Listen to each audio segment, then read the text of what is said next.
back to my kitchen. I am Tina with Hanging with Frugal Tina. We are on part 2 of a 3-day challenge.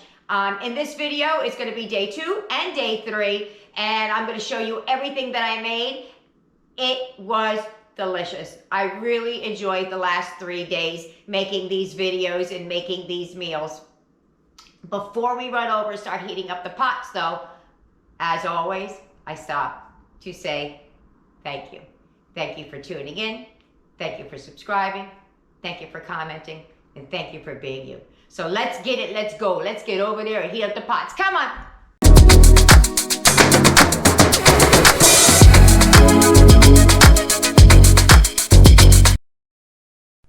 We're going to start by taking 2 slices of bread and cutting all of the crust off of the ends. I'm going to save those in a baggie so I can make croutons and breadcrumbs later. Now that that's done, I'm going to take my 2 slices of bread and I'm going to roll them out flat with my rolling pin. Once that's complete, I'm going to take about, little less than half of the banana. I'm going to slice that up and put it into a bowl. So now I'm going to take the sliced bananas and just smash it up with a fork. To that, I'm going to add some brown sugar, cinnamon that I made and continue to reuse a same jar. So just add some of that in there, as little or as much as you want. And then you're going to add just a splash of vanilla, just a little boop. You're going to give that a nice little mix and you're going to set it to the side. Then you're going to grab another bowl and we're going to crack open one of the 2 eggs that we have for this recipe. Once that is done, we're going to give it a good old-fashioned mix and come right back in with that cinnamon brown sugar mixture. And then we're going to add a little bit of vanilla to that as well. And we're going to give it another good old mix. Then we're going to take the 2 pieces of bread that we flattened out and put those down in front of us. You're going to take some of the banana that we squished up and we're going to rub it onto the bread. At this point, I realized I had a little bit too much banana. So to fix that, I got out another slice of bread and added the banana to that one. When I was done, I took 2 of them and I rolled them up like little logs, using a little bit of the egg to act as a sealer on the end.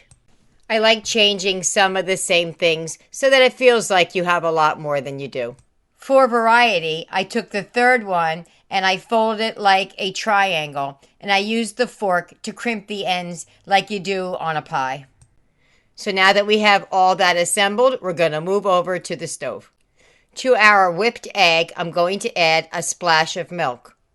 Give it a good old mix, add some butter to the pan, and dip our banana roll-ups in the egg mixture and then pan fry them. While they were frying in the pan, I got my 2nd egg and mixed it in with the leftover egg from the roll-ups. I'm going to use that to make the scrambled eggs. Here are your cooked roll-ups. I just scrambled the eggs like everyday eggs. And there she goes. There's my plate. But I'm going to give this a try real quick. That's that banana roll-up.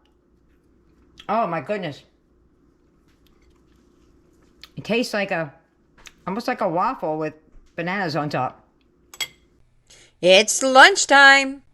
To the pan, I added what we call butter and some olive oil and both burgers. One of them is the taco burger and another one is just a plain burger, but I'm going to do something with that. Now that they're all browned up, I'm going to plate it up. I had a couple eggs left over, so I decided to make some deviled eggs. I didn't show me making that because pretty much everybody knows how to make an egg. For dinner, we're going to have chili mac. We're going to start this one just like we did the other pasta yesterday. I'm going to fry it up in a little bit of olive oil to get a little bit of a crust on it. I'm also going to add half of the 1/3 of the pasta I had left over from yesterday's pasta. So I'm just going to let that cook in there till it gets to my desired consistency. I don't want it real floppy. I want it to have a bit of a bite to it. Now that they're done, I'm going to take them out and set them to the side. I want to cook up some carrots for this dish. I'm going to use whatever little bit of oil is left in the pan just to give a little sear on the carrots. Once that is done, I'm going to add a little bit of water so I can soften them down.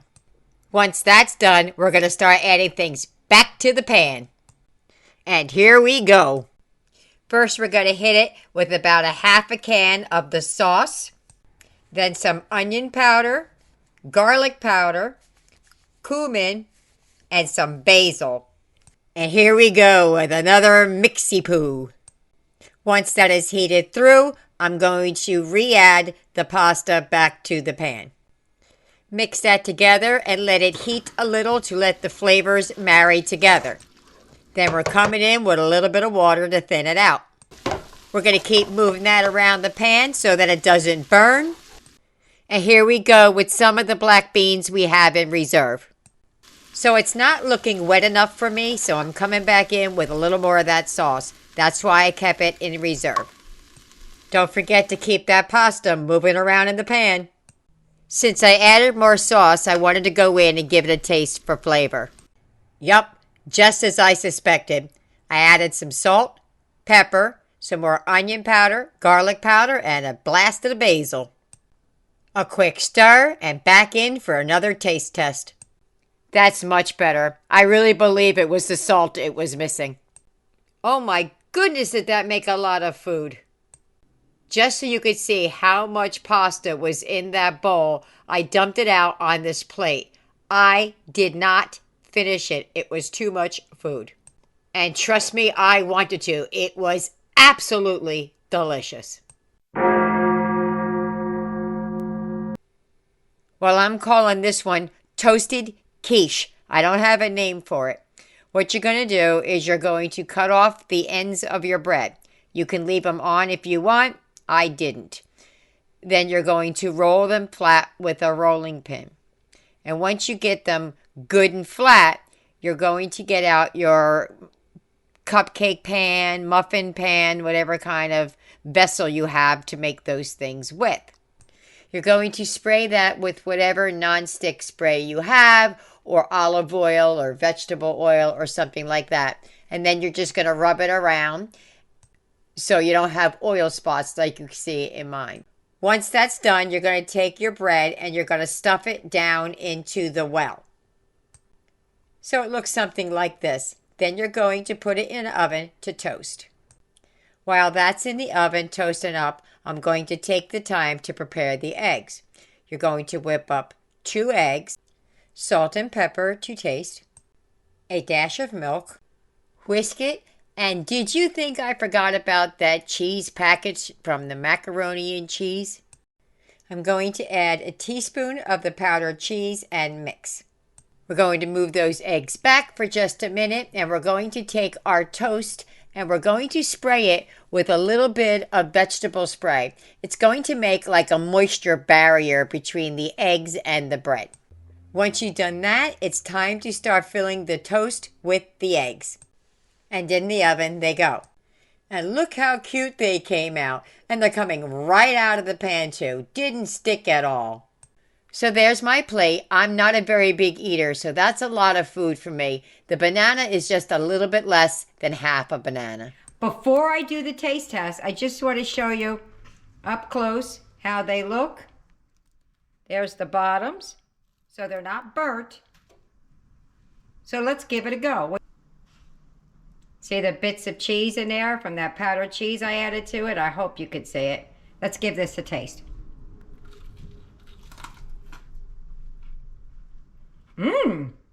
That's really good. Time for lunch. Just like yesterday, we're going to put some oil and butter in the pan, warm up the burger, and then start dressing it. Pay no attention to my yucky pot. I'm going to take the package of macaroni and cheese and try and make a cheese sauce out of it. I'm going to add a little bit of butter and a teaspoon of the cheese sauce. I'm going to try and make a roux out of it. Once I get that all well combined, I'm going to add a little bit of milk. Another quick stir tells me I need a bit more milk. I'm going to return that to the heat while continuing to stir. I have a teaspoon of the powdered cheese, and I'm going to add that to the pot. And just keep stirring. You don't want it to burn. From here, I kept adding drops of milk and stirring until I got to a cheese sauce. And there you go. It was a little bit lumpy, but I smashed them down and it turned out just fine. I had only planned on eating half of the banana. I ended up not eating it at all. Those bean burgers were very filling. As the cheese sauce sat, it did get a little bit thicker, and coincidentally, it worked out pretty well because I was able to add it to my burger relatively easily. What's missing from this is one more deviled egg. All right, there you go. There's our cheeseburger. Let's give it a taste. That's really good. I'm a little surprised. Wow. I wonder if I dip this in the Thousand Islands, if it'll taste like a Big Mac. Let's give it a go. Let me take a taste. Oh, that's delicious. Dinner time. I've been wanting to make this for a while. Some people call it Mexican, like Mexican macaroni and cheese. I don't know. That's what it is. In that sauce can, I'm going to add some garlic powder, onion powder, and parsley. When I tell you there is the tiniest bit of sauce in there, that's what I'm adding it to. I'm just going to combine that very well. I'm going to repeat the process of browning up the pasta like I did in the other two dishes. To this, I'm going to add some milk, then some butter, and a little bit of what was left of the reserved pasta water. Then the remainder of the cheese packet. Continuing to mix and adding some of the pasta water to make the macaroni and cheese saucy. Once that's complete, I'm going to add a pinch of chili powder. To the macaroni and cheese, I'm going to add a tablespoon of salsa. Time to add my drop of sauce that I have. Mixing well. Now I'm going to add the last of that can of beans. I'm just going to warm those through before I mix it in with the macaroni. On the plate, I diced up some of my tomato. I still have a little piece remaining, but I think this was enough for me. So I have an idea forming in my head. I'm going to take the macaroni and cheese out of the pan, and then I'm going to add a pinch of taco seasoning to the beans. Then I'm going to come in with just a little bit more water. The drop of starch water I have. After I get that all nice and warmed up, I'm going to plate it up, and you're not going to believe how much food this makes. If you get any benefit at all from my content, you can help me out by clicking like, share, commenting, and definitely hit that subscribe button. And don't forget to hit the notification bell so you'll be notified every time I upload a new video. Tell me that's not a plate of food. I can tell you right now, without a doubt, I will not be able to finish that food. There's no way I can eat all of that. But I dressed it up so that you could see how much food you actually can eat. I'm going to go for the middle, where the cold tomatoes are with the warm pasta and beans. Boy, oh boy, was this the sleeper recipe in this 3-day challenge. This was phenomenal. I truly hope you enjoyed these 3 days of meals from Aldi's for $6. I had a lot of fun with it. Okay, see you later. Bye.